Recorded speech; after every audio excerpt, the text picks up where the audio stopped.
It has finally happened. Alex O'Connor faces off in a fiery debate against Ben Shapiro. A big thanks to Premier Unbelievable for hosting this, as it has been so long awaited. If you're not familiar, Alex O'Connor is a philosophy student based out of Oxford, and his claim to fame regards content and contexts regarding atheism, very anti-God rhetoric, and a lot of his claims are quite promising. He uses a lot of good laws of logic. So it's interesting to see these two worlds collide, and I guess we'll see what we think. We're going to start off with a very hot topic in free will, so let's get to it. Is in fact the case that free will doesn't exist, and we may feel very nihilistic towards that, but how do we as a wise feel? man once said, facts don't care about your feelings. Oh, there we go. I will say that the him. argument against free will, in my view, is based upon something broader than just scientific analysis or empirical research.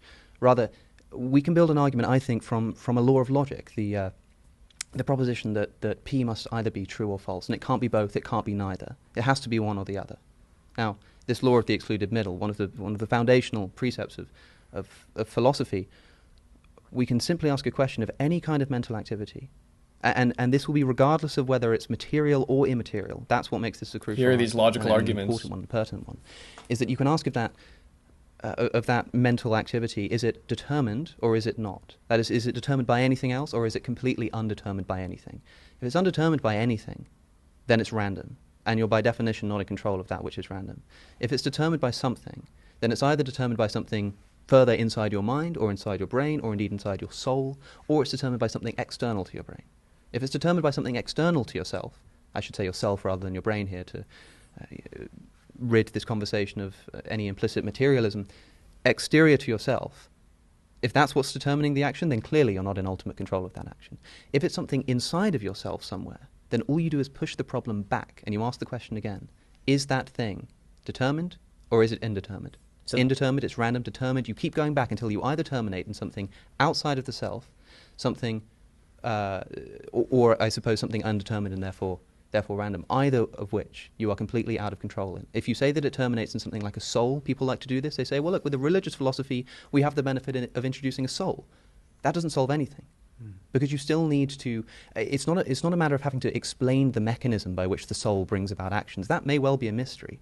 But if it is the case that whatever it is that's doing that is either determined or it's not, and that if it's not, it's random and therefore out of your control, and that if it is, it ultimately terminates in something outside of yourself or something random, and both of which are out of your control, free will cannot exist. Well, and so I would be... Okay, before I let Ben get into it, we already see Alex deploying these logical principles, which are very valid and are fundamental precepts of philosophy as a whole. So this law of the excluded middle, where P either does or doesn't exist, is a great place to start, but we do have to consider that it is an axiomatic claim as to reality either existing or not existing in a binary way. And you could read Kierkegaard's Either or David Hume's treatise on human nature to get a better understanding as to how contradictory statements can still coexist, but we'll hear what Ben has to say about it. That argument does rely on the complete deconstruction of the self. Right? I mean, you're using the term self in this argument in, I think, a couple of different ways. You're saying something outside yourself, but then you're breaking down the self into a bunch of separate components as though the self is a computer. Right? As though if you took the self and you broke it down into a machine, and there's like there's the microchip, and you've got the processor, you've got all these different parts of it. So it has to be coming from here or it has to be coming from here. But I think the very idea that we have of ourselves as selves is as a deciding being. And so the attempt to carve that down into, so which parts of the deciding being, that is an avoidance strategy. So I don't think that the argument quite holds. Well, if we can call the self just a deciding being, there we go. Then that sort of fundamental assumption that we make about the nature of the self, I don't think is going to be incompatible with atheism. How so? Because we're talking about what the self is here. I mean, atheists believe in the self. Everybody believes in the self. Well, no, that's not. I mean, that I find difficult to believe. Why would an atheist believe in the self? The self is a series of non-deciding mechanisms, as you've described. I see that your view of the self is an atheist view of the self, a meatball wandering through space, as I've put it somewhat colorfully. The sort of Spinoza idea that you're a stone that's been thrown, and you can comprehend that you've been thrown, but you're a stone that's been thrown, and that's just the way that it is. Why would there be in atheist philosophy such a thing as a deciding self? The deciding being is external to the idea of an evolutionary cause, because the very word deciding suggests uncaused decision making. And you've just excluded it through your own philosophy. Uncaused decision making, I suppose, is a concept that I think is unintelligible, and therefore, if there is an unintelligibility of the self on atheism, I suppose the thrust of the criticism that I made to essentially every point you made in that video, except for the argument from motion, is that what you're saying to me, if it applies to atheism, I think simultaneously applies to theism as well. How so? An uncaused decision. I mean, what is the process by which a decision is made?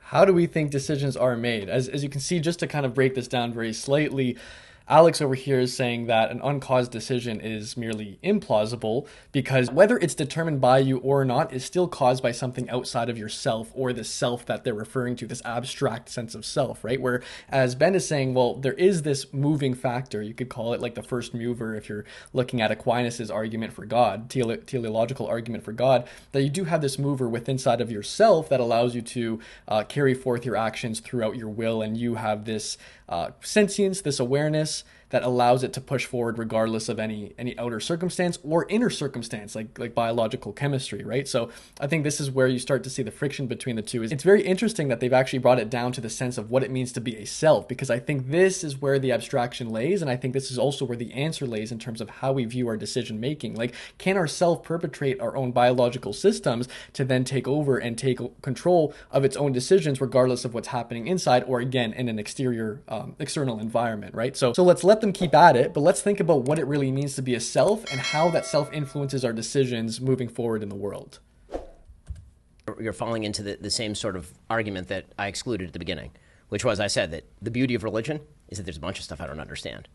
So I can't explain to you how the uncaused self makes decisions. Well, then I can't explain to you how the uncaused self exists on an atheistic But you have a framework. burden and I don't. Meaning that I don't think that's the case. You do, though. I mean, the simple fact is that you are the one who's claiming that a reasonable materialist universe is the cause of all. And so if that's the case, you do have to explain the mechanism in a way that I certainly do not. My entire philosophy rests on the positing of an entire realm of things I don't understand in terms of their interaction with the world. Now, as I said at the very beginning, that leaves me a giant escape hatch.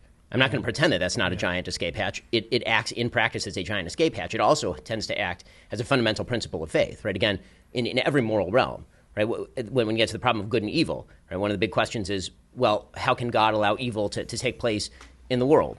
And the fundamental religious answer, as it has been for thousands of years, is my mind is not God's, which is a giant escape hatch. It also happens to be true from a religious point of view. So if I'm All right, so Ben tackles the logical agreement and materialist agreement, which then lends itself to atheism, and instead says that, okay, look, I believe that free will exists because God exists, but I do understand that free will cannot exist in an atheist apparatus, because then if you're looking at a reductionist point of view of the world, and you think that everything's simply material and everything is just pushed by biological chemical functions, it's so damn hard to be able to say, where's free will injected here? You do need some sort of, you don't need, but if you do believe in God, it's more likely that you'll also believe in some sort of free will, because you have that giant escape hatch, which actually, hat off to Ben for this, he actually grants himself the humility to say, look, I do have an escape hatch here and I don't really have to prove it. No, I don't commend that from a logical perspective, because of course I don't think we should just absolve ourselves from responsibility and say, oh,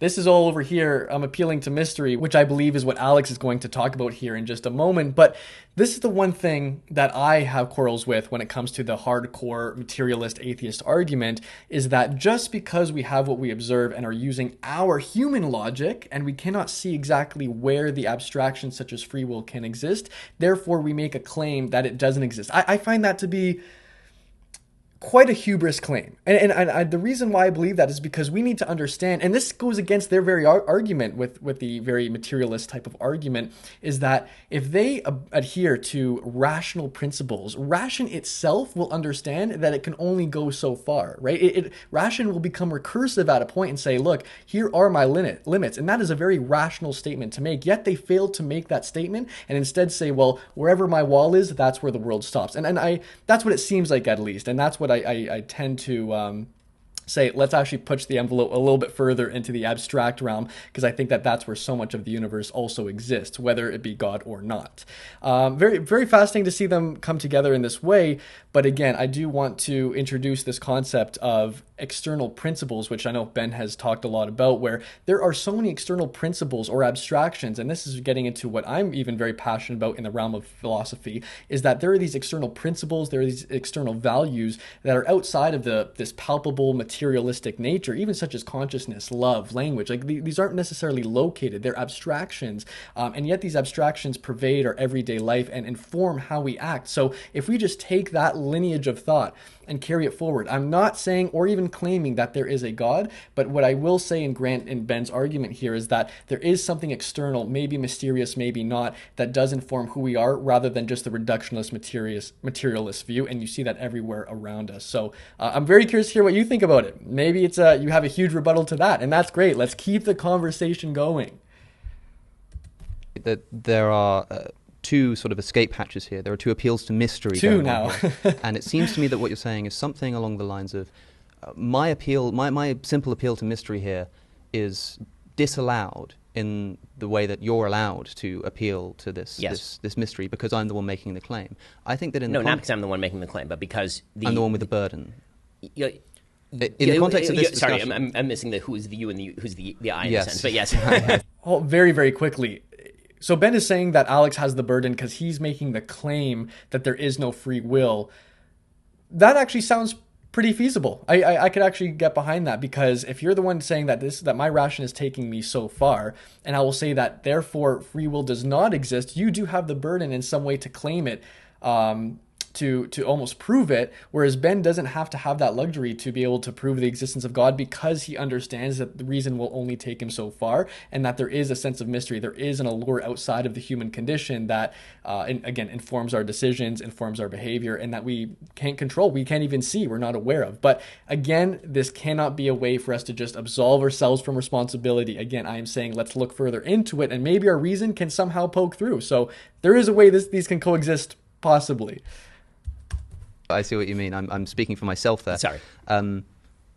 If, in the context of this discussion, this began, the subject which I think is the first one you bring up in this video, free will. Here's this thing that I think exists, and on the basis of its existence, think entails the existence of a God, or at least points to the existence of a God. I shouldn't say entail. And then when I say that I don't think that the concept of free will is intelligible, and you say, well, how is it intelligible on atheism? And I say, I'm not sure it is, but it's not on theism either. And you say, well, there's my escape hatch. I can appeal to mystery. I don't think the burden is on me there. I think you were the one who's making the claim that free will does exist, that there is this mysterious property of the universe that escapes this determined or indetermined dichotomy. And then when I say that this is unintelligible to me, and based on what I see to be fundamentally appeal to a law of logic, suddenly I'm the one making the claim. I'm the one with the burden. Oh, that's cool. No, they actually... Pretty much he's saying that law of logic outweighs the law of mystery. So I'll give him definitely hat off to that. I do like that. However, there is a rebuttal to that now, which is that how do you still then consider for these abstractions that exist outside of us, whether or not they be God, that's not the claim, how do you incorporate them into this materialist view of life, essentially? The claim that I originally made, free will being one of them, if you recall, was a conditional claim. Mm-hmm. I did not claim free will exists, therefore God. Yeah. I claimed if you believe free will exists, it cannot exist in a materialist universe. Now, absolutely. You say, okay, fine, it doesn't exist in a materialist universe. I don't believe in free will. Yes. That's fine. That's totally plausible. As I said right at the top here, I'm not going to prove to you that God exists today. What I am going to say is that the vast majority of people throughout nearly all of human history have believed there is a thing called a self. It is a deciding self that makes these decisions. If you are a person who believes that, you're right. It can't exist in your world. So I'm not saying that it does exist. Maybe it doesn't. Maybe you're right. Maybe you're totally right, and all of this is just a series of chemical firings. That's quite plausible. That's fine. What I have said, and this is the argument that hasn't yet been rebutted, is that society does require an extraordinary number of people to believe that they are capable of making decisions for the good or for the bad. Because, again, not everybody is you. Not everybody is capable of waking up in the morning, putting one half of their brain on hold, the side that says what I'm doing today doesn't matter, and we are all going to wind up in the cosmic nothingness of space anyway, and the sun's going to explode and eat the Earth. Most people don't function that way. And so a functional society, a society that actually works, relies on people actually believing that their fate is in their hands. And the way that people tend to understand that on a day-to-day level is, I get up in the morning and I make a decision whether I'm taking my kids to school today. I get up in the morning and I decide whether I'm giving charity today. I get up in the morning and I decide whether to go to a job today.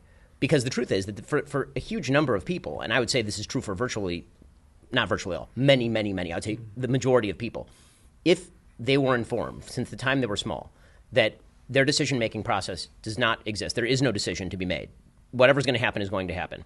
Those decisions have no moral weight in the universe because the universe has no moral weight.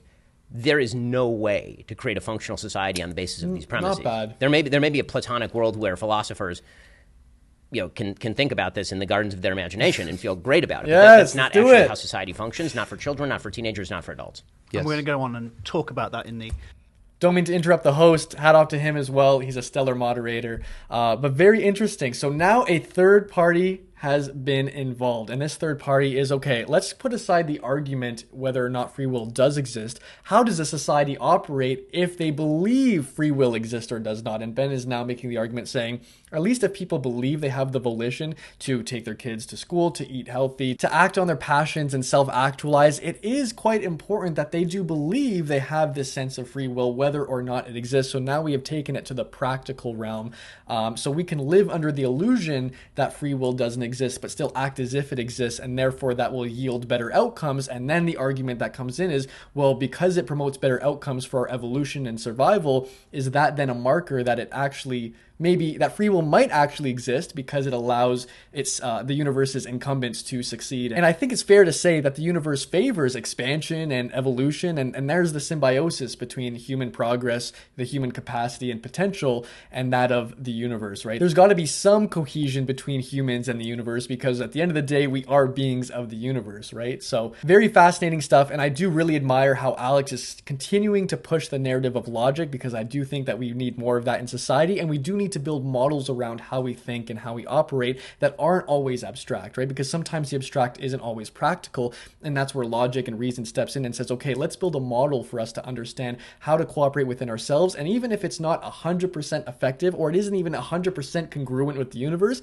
it allows us actually to work together, which is ultimately a more moral claim, I suppose you could say, and one that is fruitful and in our best benefit in the long term. So again, really solid debate. One thing that I would like to leave you with, however, is, do we really still think that free will and determinism cannot coexist? Do we really think that they're mutually exclusive? Every time I hear this argument regarding free will and if it exists or not, it always seems to parallel and counteract determinism. And again, while that seems contradictory, and this is where I go back to Kierkegaard, as I had mentioned earlier, I love the fact that he utilizes and understands how to put these different elements, these different abstractions into perspective as to when they can be applied. So for example, he says that you do need reason to get to the leap of faith. It's not, you can't just adhere to a blind faith, or else that would be unintelligible. You wouldn't have made that decision for yourself, the existentialist philosopher as he is. And he says you need to exercise your reason up to the point where it does have its limits, and therefore you can take a leap of faith into the realm of faith